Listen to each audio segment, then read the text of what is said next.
It's time for our review. Yay!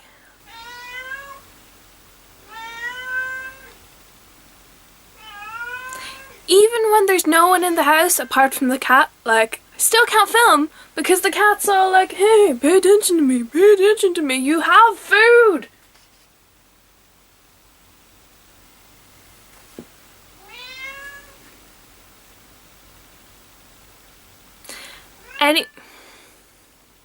This is Jasper. Say hello.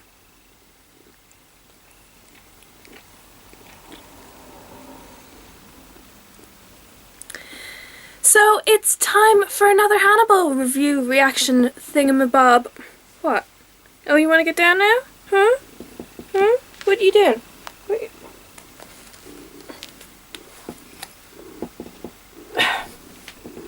What are you even trying to accomplish here? Like, what is your goal? So it's time for another Hannibal review. This time I actually made notes and I'm actually organised, but... Okay. I think this might be like my 5th time starting this video, but let's give it a go. Look, I've made notes like an actual organised person, but I wrote them on the back of a piece of cardboard because I'm not an organised person at all. So this is a review of Hannibal Series 3 Episode 2 Primavera, directed by Vincenzo Natali and written by Brian Fuller and Jeff Vleming, I think is how it's pronounced. I am not sure. Sorry, Jeff. As always, this video will contain a lot of spoilers, so if you don't want to be spoiled, go watch the episode, come back, watch this. You know how it works.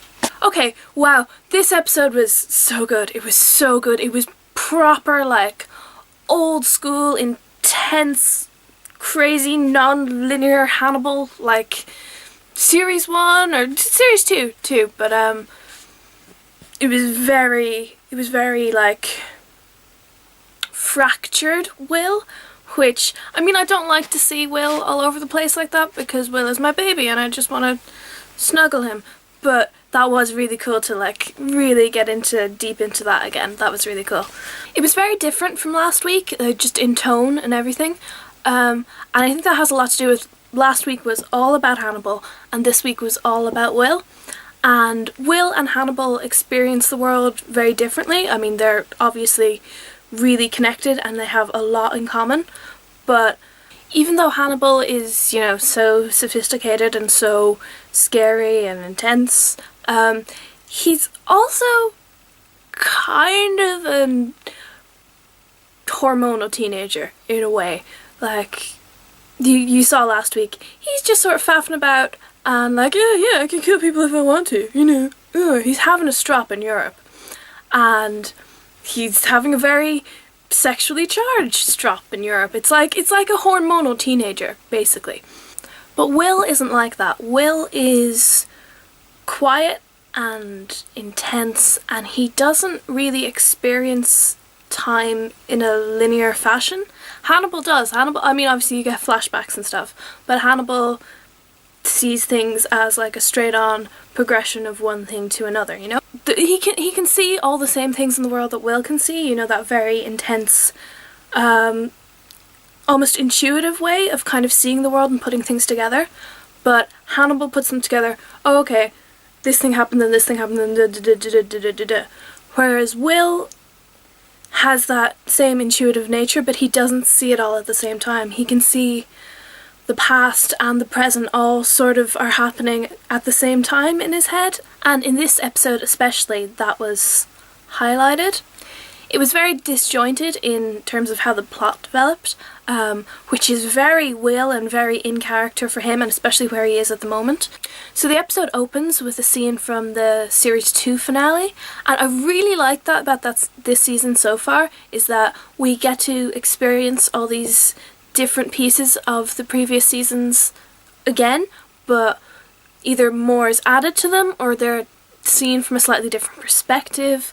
Like we also later in the episode get to see that scene from, I can't remember which episode, but from season 2 where Hannibal and Will are chatting and they're by the fire, and you get to see Will seeing himself doing that when he's going through like several different layers of hallucinations. And then we see Will wake up in a hospital bed. And you're like, oh, I mean, obviously you know he's going to be alive, but it's still kind of a relief to like see him in hospital and he's like been cared for. It's like, oh, good, you're fine, it's okay, it's all good. And then Will has a visitor, and it's kind of, the shot on the door is really out of focus, and as the person comes in, they come into focus. So at first you just see this indistinct female shape with dark hair. And I was thinking, I don't know why I was thinking it, because it wouldn't really make any sense, but for some reason my brain was going, oh my god, is it Margot? I hope it's Margot. Oh my god, what if it's Margot? Margot. Basically just because I'm in love with Catherine Isabel and I just really want her to come back. But no, of course, it was Abigail, because that's the only person it makes sense for it to be, to, you know, come in, her throat's all bandaged up, and you're like, oh, okay, thank god. Abigail's alive. Yay. Excellent. I'm so happy. So happy. Well, she's all like, no, we should have gone with Hannibal, because, you know, we both love Hannibal, and he loves us, and we should be with him. And Will's all like, no, we shouldn't. No, he tried to kill us. She's like, yeah, but that's fine. It's cool. Don't worry about it. And then suddenly it's 8 months later, and Will and Abigail are in Palermo in Italy. They're just in the church and they're looking around, and you're like, why are they in this church? How did they know to go there? They're looking around, they're having deep and meaningful conversations. And then, of course, like the next day or a couple of days later, I'm not entirely sure how long they've been there before it happens, Hannibal leaves a heart in the church, which is what we saw at the end of last week's episode. So I had assumed, and I think most of us had assumed, like I think we're supposed to think Hannibal is just, he's leaving town. He is getting out of Italy. Him and Bedelia are like, for some reason I thought they were going east, like I was sure they were going to Romania or like maybe Lithuania, you know, who knows. I thought they were going far Eastern Europe, maybe Asia, like just getting the train and like getting the fuck out. I thought Hannibal had left the heart in Florence in a church and was leaving. But no, apparently what happened is that they got on the train to Palermo with the corpse of Anthony Dumont, and then Hannibal made his little valentine for Will and left it in the church and then hid. How do they transport that body without getting noticed? You can't just take corpses on trains without like, what did happen? Anyway, Will and Abigail walk into the church and there's all these police there, and the heart is like sectioned off, like so they can't see it, it's behind screens. And Abigail's all like, oh, how did he know we were here? And Will's like, no, he didn't know, he was trying to bring us here to him. And she's like, oh, that's sweet. And he's like, no, he's bad. And then a sexy Italian policeman, chief detective, I'm not entirely sure what his title is. I'm pretty sure it said in the episode, but I've forgotten. I was just distracted by the fact that he looks like Rupert Graves. He really looks like an Italian Rupert Graves. Like, he looks like Lestrade from Sherlock. He really looks like Lestrade. He's Italian Lestrade. So I was distracted by that. So Will's taken in for questioning because, yeah, obviously, I mean, that's fair enough. He has been previously in jail for murder. I mean, he was acquitted, but he was convicted of murder. And also has been hanging around that particular church for days now. So, yeah, anyone would obviously bring him in for questioning. Dude's just doing his job. So, sexy Mr. Ronaldo Pazzi has apparently been reading into the Chesapeake Ripper case, and he knows all about Will and what he can do, and he's read some of his FBI lectures or books or whatever, and so I like this guy already because he's smart and he appreciates Will, which is basically all I look for in a character. It's basically why I like Hannibal, because he's super smart and he appreciates Will. He doesn't appreciate him in a healthy way, and that upsets me, but basically anyone appreciating Will is what I like, because poor Will, he just needs a hug. Somebody needs to hug that poor boy. Anyway, we find Will back in the church, looking around the crime scene. you know, he's doing his Will thing of trying to put himself in the mind of a killer and like understand how all the things happen. So he's looking for the design of the murder. And then Will says, it's a Valentine. Because it is. Because Hannibal has literally left him a broken heart. He's left him a broken heart that he made out of a corpse. While Will's in his own head trying to imagine, he gets stuck in his own imaginings, and the heart starts to beat, and then it starts to tear apart, and then the nightmare stag starts to come out of it, like the antlers come out and the black bits, like kind of head bit comes out, and the whole like corpse, like the origami corpse, like unfolds itself, and like the hands and the feet are cut off and the head is cut off, so the stag's head comes out where the head should be, and the hooves come out of the where the hands and the feet would be, but it's still a body, so it's just the weird, like grotesque, awful, spindly thing coming towards him. It's like Slender Man, but a deer, and it's fucking awful. It was amazing, like it was so good, I can't even express it. The effects on that were just incredible, like beautifully done and horrific and gross and horrible and just, oh, so artful and skillful, and oh, just this show and like the effects team and the set people and just everyone, they deserve all of the awards because oh my god, oh my god, oh my god, so fucking creepy, so horrible and creepy and wonderful and so fucking good. The stag in the show has always represented Will's connection to Hannibal, and in the series 2 finale, when Will was stabbed by Hannibal and he's lying on the floor and he's dying, he looks over and he sees the stag on the ground bleeding and dying, and we see that again at the beginning of this episode, and that's obviously, you know, Hannibal's left him for dead and his connection to Hannibal is dying because he doesn't want to be connected to Hannibal anymore because he's angry. But then now Hannibal's left him this token of love, and the deer just comes bursting out of it and coming towards him because, you know, he's been angry with Hannibal for so long and he's come to like find him and catch him, maybe even kill him, and now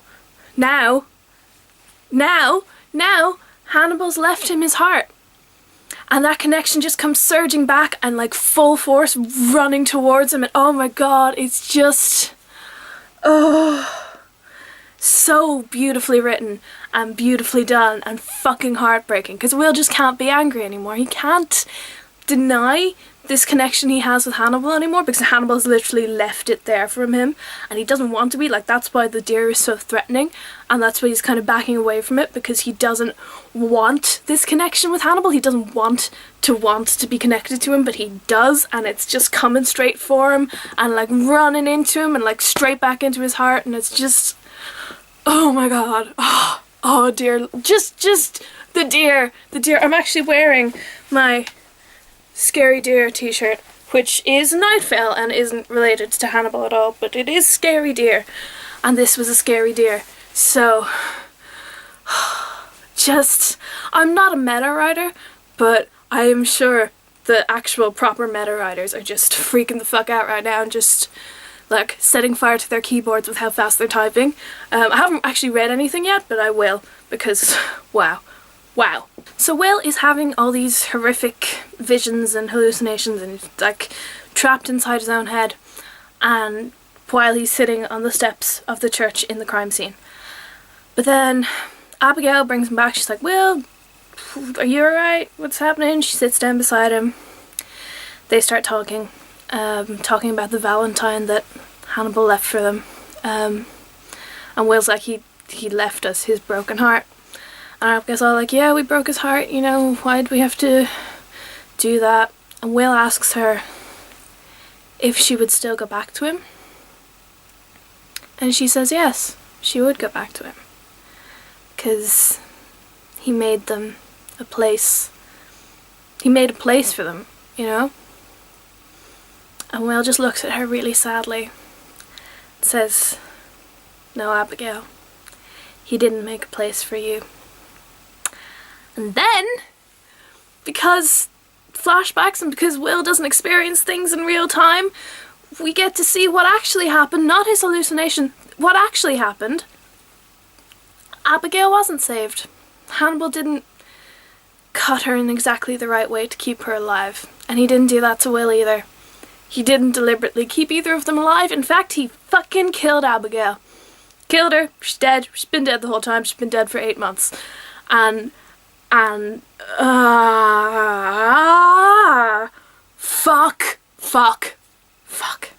I really wanted for her to still be alive. I really, really did. And Will really wanted for her to still be alive. Like, there's such parallels between Hannibal and Bedelia's relationship and Will and imaginary Abigail. It's made very clear in the first episode that Hannibal has Bedelia with him because he's lonely and because he doesn't have Will and he doesn't want to be on his own. He doesn't want to dine alone. And then when we find out that Abigail is just a hallucination, it's such a parallel to that, because Will doesn't want to be on his own. He doesn't want to be dining alone either. So he imagined Abigail, which just makes it all the more poignant that the whole episode she's been all like, yeah, I would forgive Hannibal and I still want to be with him, and we shouldn't have lied to him. We should have just gone away with him when he offered. Because that wasn't Abigail, that was Will. That is the part of Will that still cares about Hannibal and still wants to be with him and wants to forgive him. Has been beside him the whole time going, no, we should go back to Hannibal, we should find Hannibal and like be friends with him again. Oh, like, I'm sad Abigail's dead, but oh my god, that's amazing. So if we can hop back to the hospital room for just a second, you know that shot where the door's out of focus and you just see the vague shape of a woman with dark hair coming in, and then it turns out to be Abigail, but obviously it wasn't actually Abigail because Abigail's dead. Another woman, dark, long hair, that's very similar, that of course would be coming to see Will, Alana. I bet it was actually Alana, and like next week or the week after, whenever Alana comes back, because she wasn't in this episode and I thought she would be, and I'm upset because Alana, but I'm predicting it now that at some point later in the season we're going to see that scene again and see what actually happened, and it's going to be Alana coming through the door and being like, you done fucked up, dude. Cause she must be fine. I mean, I know she fell out a window and she was dying, but no, she's fine. She's fine. I'm sure she's fine. I'm sure everything's fine. I mean, I know it is because I've seen promos, but I'm sure, yeah, she's fine. It's fine. It's all fine. It's gonna be Alana just walking through the door. She's fine. It's grand. I want Alana back. Once Will has said goodbye to the Abigail hallucination and sent her on her way, and sort of let go of her, we see that Will was actually in the church with the lovely Detective Pazzy, who then begins to tell Will about the murders there were in Florence 20 years ago now. There were all these people were killed and like placed into these tableaus that were like the Botticelli painting Primavera, and the detective, you know, he was investigating all this, and when he finally figured out like what painting was actually the source of all these murders, he went to see it in the museum. There was this young Lithuanian man who was there every day sketching it, and the detective's like, well, this guy is suspicious, we should, you know, arrest him on suspicion. So they do, and you know, they question him, but they can't actually find any evidence, and because they're so frustrated, the investigation gets kind of fucked up. They make some clerical errors, or they tear up his apartment or something, they overstep the line, and so he gets off, he skips away, but shows a picture of him to Will, and of course, it's a 20 years younger Hannibal. Can we just take a side note for a second and say Mads Mikkelsen in that picture? Oh my god. Oh, oh, he's so beautiful. Oh. So we get this shot of Hannibal up in the rafters looking down at Will, and you're like, shit, oh my god, Hannibal's here watching him, oh shit. And then of course Will figures out a couple of seconds later, Hannibal's probably still here. He's probably in the catacombs. We should go look for him. But of course Will's just gonna go down on his own, and sexy Ronaldo follows him down and he's like, no Ronaldo, go back. And Ronaldo's like, no, I'm a policeman, I have a gun, I should be here with you. And he's like, yeah, but how do you know whose side I'm on? And then I'm freaking out because like, oh Will, whose side are you on? Which Detective Ronaldo asks him. And Will says he doesn't know. He doesn't really know what he's going to do when he finds Hannibal. So anyway, the detective agrees to leave. And as he's leaving, you fucking see Hannibal hiding behind a pillar in the dark. And it's like, he's right there! So Will's wandering around and he's calling out to Hannibal. And Hannibal's stalking him through the dark, and you don't know, like, if Hannibal's gonna attack him, or if he's gonna go like, hey friend, here I am, or like if he's just gonna stalk him in the darkness and nothing's gonna happen. Like, you don't know what's gonna happen. But Will is standing there in this shaft of light coming down through the roof. Hannibal's hiding in the shadows, and Will just says, I forgive you. And then it's the end of the episode. Oh my god, what? And here's the thing, we don't know whether Will genuinely forgives Hannibal or whether he's pretending to forgive Hannibal to lure him out. And we also don't know whether Hannibal believes him or not. I don't think he does. I don't think he can let himself, because after everything that happened in season 2 and Will lying to him for so long and stringing him along, he's not going to believe that Will has forgiven him. Even if he has, he can't let himself believe that, like, as much as he wants to believe that. And that's why he left the heart. Like, he did it to draw Will out, obviously, but mainly he did it just like, look what you did to me, Will, you broke my heart, here's a broken heart I made out of a dude. And to hear Will say that he forgives him, Jesus, oh, just, God. So I just have no idea what's going to happen next week. I'm pretty sure Will, I don't know. I think a part of Will, I think Will does forgive Hannibal. And I think he does sort of want to run off with him. I don't think he's going to. I think he's gonna use his own feelings for Hannibal to trick him again and get him I mean, we know because Brian Fuller has told us, because Brian Fuller has a very open opinion about spoilers. He's told us that Hannibal is going to be caught in episode 7. We're doing 7 episodes in Italy, and then the next 7 are like 3 years later, and Hannibal's in jail. Like, we've been told that. So we know Hannibal's going to get caught by episode 7. But at this stage in my mind, like, I don't know if that's going to be because of Will or because of Bedelia, or if it's just going to be because Jack Crawford shows up and she's like, hey, fuck you, get in this prison. I'm really conflicted, because if anyone deserves to catch Hannibal, it deserves to be Will.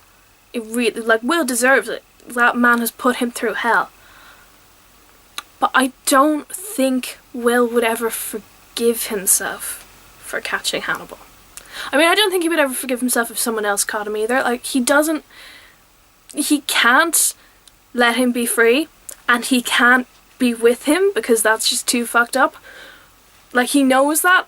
He knows he can't just be with Hannibal because this man is awful and has done awful things to him, and he's not gonna let that actually happen. But he wants that to happen.